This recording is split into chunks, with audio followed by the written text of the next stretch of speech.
আমরা রাজনৈতিক দলের বিষয়ে সিদ্ধান্ত নিতে চাইনি। নির্বাচনে আওয়ামী লীগের অংশগ্রহণ নিয়ে বললেন ডক্টর ইউনূস। আওয়ামী লীগকে আগামী নির্বাচনে প্রতিদ্বন্দ্বিতার সুযোগ দেওয়া হবে কিনা সেই প্রশ্নের জবাবে প্রফেসর ডক্টর মোহাম্মদ ইউনূস বলেছেন, এটা ইতিমধ্যে ঘোষণা করা হয়েছে। আমরা রাজনৈতিক দলের বিষয়ে সিদ্ধান্ত নিতে চাইনি। বিএনপি এটা করেছে, বলেছে সব রাজনৈতিক দল অবশ্যই নির্বাচনে প্রতিদ্বন্দ্বিতা করবে, সুতরাং তারা ইতিমধ্যে রায় দিয়েছে। আমরা দেশের একটি প্রধান দলের মতামতকে উপেক্ষা করব না। তাহলে আওয়ামী লীগের নির্বাচনে প্রতিদ্বন্দ্বিতা নিয়ে আপনার কোনো আপত্তি নেই? সেই প্রশ্নের জবাবে ডক্টর ইউনূস বলেন, কোনো একটি দল বা আরও একটি দলকে বেছে নেওয়ার জন্য আমি কোনো রাজনৈতিক ব্যক্তি নই। আমি রাজনীতিকদের আকাঙ্ক্ষাকে বাস্তবের রূপ দিতে সহায়তা করছি। ভারতীয় সংবাদ মাধ্যম দ্য হিন্দুকে দেওয়া এক সাক্ষাৎকারে একথা বলেছেন প্রধান উপদেষ্টা ডক্টর মোহাম্মদ ইউনূস। ঢাকার যমুনার প্রধান উপদেষ্টার বাসভবনে দেওয়া ওই সাক্ষাৎকারে আজ সোমবার হিন্দুর অনলাইন সংস্করণে প্রকাশ করা হয়েছে। সাক্ষাৎকারে খেলাফি ঋণ সহ নানা সমস্যায় জর্জরিত আর্থিক খাতে শৃঙ্খলা ফিরিয়ে আনতে সরকারের নেওয়া নানা উদ্যোগ ও সেগুলোর সফলতার কথা তুলে ধরেন ডক্টর ইউনূস। এই পর্যায়ে যুক্তরাষ্ট্রের নবনির্বাচিত প্রেসিডেন্ট ডোনাল্ড ট্রাম্পের বাংলাদেশের সংখ্যালঘু নির্যাতন নিয়ে দেওয়া বিবৃতির কথা তুলে ধরে হিন্দুর সাংবাদিক প্রধান উপদেষ্টার কাছে জানতে চান, নতুন যুক্তরাষ্ট্র প্রশাসনের সময় আন্তর্জাতিক সহায়তা অব্যাহত থাকার বিষয়ে তিনি কতটা আত্মবিশ্বাসী। জবাবে প্রফেসর ইউনূস বলেন, আমি মনে করি প্রেসিডেন্ট ডোনাল্ড ট্রাম্প বাংলাদেশ নিয়ে কোনো বিবৃতি দেননি। তখন হিন্দু সাংবাদিক বলেন, তিনি দিয়েছেন সংখ্যালঘুদের পরিস্থিতি নিয়ে। জবাবে ডক্টর ইউনূস বলেন, ভালো, এখন বাংলাদেশ ও সংখ্যালঘুদের বিষয়ে বলি। সম্ভবত তিনি সঠিকভাবে অবগত নন। এটা অপপ্রচার যা বিশ্বজুড়ে চলছে। কিন্তু যখন তিনি বাংলাদেশের সঙ্গে কাজ করতে গিয়ে বাস্তবতা সম্পর্কে জানবেন, তখন জনাব ডোনাল্ড ট্রাম্প অবাক হবেন যে তাকে কতটা ভিন্নভাবে বাংলাদেশ সম্পর্কে জানানো হয়েছে। আমি মনে করি না শুধু যুক্তরাষ্ট্রের একজন নতুন প্রেসিডেন্টের কারণে সবকিছু বদলে যাবে। পররাষ্ট্র নীতিও দেশের সঙ্গে দেশের সম্পর্ক প্রেসিডেন্ট পদে পরিবর্তনের কারণে সাধারণত পরিবর্তিত হয় না।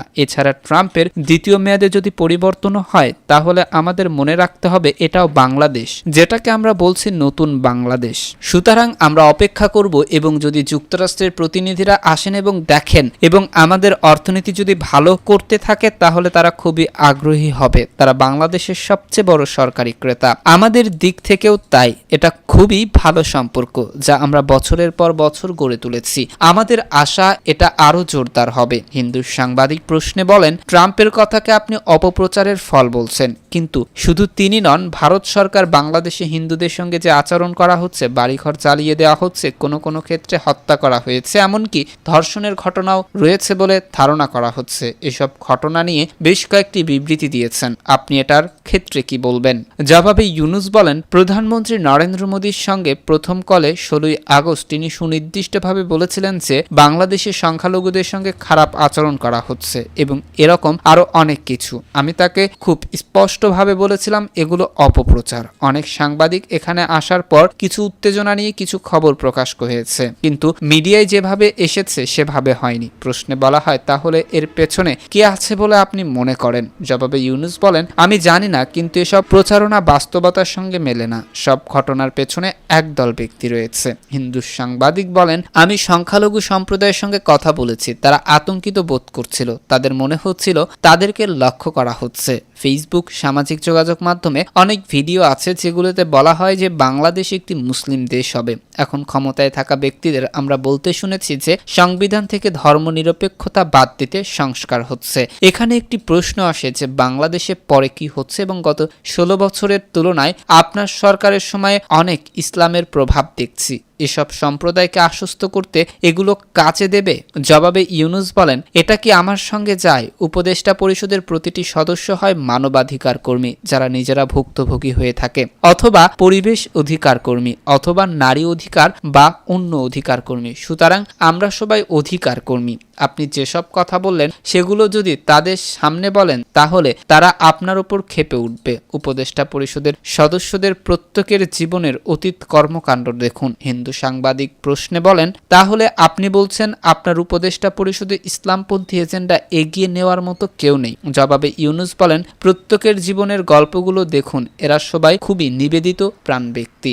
এখানে নারী অধিকার কর্মীরা রয়েছে। হিন্দু সাংবাদিক প্রশ্নে বলেন, মানবাধিকার সংগঠন অধিকারের তথ্য অনুযায়ী শুধু সেপ্টেম্বরে রাজনৈতিক সহিংসতায় 841 জন ব্যক্তি আহত হয়েছে এবং 8 জন ব্যক্তি বিচার বহির্ভূত হত্যাকাণ্ডের শিকার হয়েছে। আমরা জানতে পেরেছি অনেক সাংবাদিকের অ্যাক্রিডিটেশন কার্ড বাতিল করা হয়েছে। কেউ কেউ বলছেন আপনার সরকার অতীতের আচরণ অব্যাহত রেখেছে।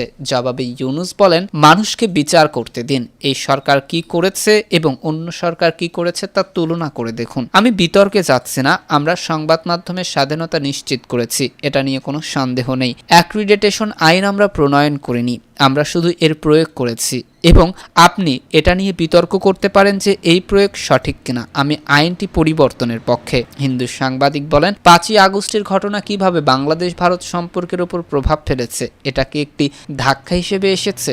জবাবে ইউনূস বলেন, এটা কেন হবে? বাংলাদেশ এমন একটি শাসন থেকে মুক্তি পেয়েছে যেখানে মানুষকে দুর্ভোগ পোহাতে হয়েছে, অনেকে নিহত হয়েছে, অনেককে গুম করা হয়েছে, অনেক প্রতিষ্ঠান ধ্বংস করে দেওয়া হয়েছে। বাংলাদেশের এই মুক্তিযুদ্ধকে বন্ধু দেশ হিসেবে ভারতের উদযাপন করা উচিত। অনেক রাষ্ট্র যেমনটি করেছে তেমনি ভারতেরও আমাদের তরুণদের সঙ্গে যুক্ত হওয়া উচিত এবং একসাথে উদযাপন করা উচিত। হিন্দু সাংবাদিক বলেন, আপনি বলেছেন ভারতে শেখ হাসিনার উপস্থিতির ক্ষেত্রে সম্পর্কের সমস্যা তৈরি হবে। জবাবে ইউনূস বলেন, শেখ হাসিনা অন্তত এ সময় ভারতে অবস্থান করছেন, এটা কোনো সমস্যা নয়। বাংলাদেশ নিয়ে তার কথা বলাটা সমস্যা। তিনি বাংলাদেশের মানুষের সঙ্গে কথা বলছেন আর সেগুলো রাজনীতি নিয়ে। তিনি তার রাজনৈতিক কর্মকাণ্ড চালিয়ে যাচ্ছেন, এটাই সমস্যা। হিন্দু সাংবাদিক প্রশ্নে বলেন, সেটা কিভাবে? জবাবে ইউনূস বলেন, শেখ হাসিনা মানুষকে ঘর থেকে বেরিয়ে আসতে বলছেন এবং ঢাকা ও অন্যান্য শহরের রাস্তায় নেমে বিক্ষোভ করতে বলছেন। তার অডিও ছড়িয়ে পড়ছে। সেখানে তিনি তাদেরকে যুক্তরাষ্ট্রের প্রেসিডেন্ট নির্বাচিত ডোনাল্ড ট্রাম্পের ছবি সঙ্গে রাখতে বলেছেন, যেন পুলিশ বাধা দিলে তারা বলতে পারেন বাংলাদেশ সরকার যুক্তরাষ্ট্রের বিরুদ্ধে। এটি অন্য দেশের অভ্যন্তরীণ ও বাহ্যিক বিষয়ে হস্তক্ষেপ। হিন্দু সাংবাদিক বলেন, তাকে দেশে ফিরিয়ে আনতে আপনার সরকার ইন্টারপোলের দ্বারস্থ হয়েছে। ভারতকে সরাসরি এই অনুরোধ করা হলো না কেন? এই ক্ষেত্রে দ্বিপক্ষীয় ব্যবস্থা রয়েছে। জবাবে ইউনূস বলেন, তাকে ফিরিয়ে আনতে আমরা সব আইনি পথ অবলম্বন করব। হিন্দু সাংবাদিক প্রশ্ন করে বলেন, প্রকৃতপক্ষে এখনও আপনার সরকার শেখ হাসিনার প্রত্যর্পণের অনুরোধ জানায়নি। একটি প্রত্যর্পণ চুক্তি রয়েছে। জবাবে ইউনূস বলেন, আমি মনে করি কিছু আইনি ধাপ রয়েছে, আমরা সেগুলোর দিকে যাচ্ছি, কিন্তু আমরা এখনো ওই পর্যায়ে পৌঁছাইনি। হিন্দু সাংবাদিক প্রশ্ন করেন, রাজনৈতিক উদ্দেশ্য প্রণোদিতভাবে বিচার করা হচ্ছে এমন যুক্তি দেখিয়ে ভারত যদি বাংলাদেশের অনুরোধ না রাখে তাহলে কি হবে?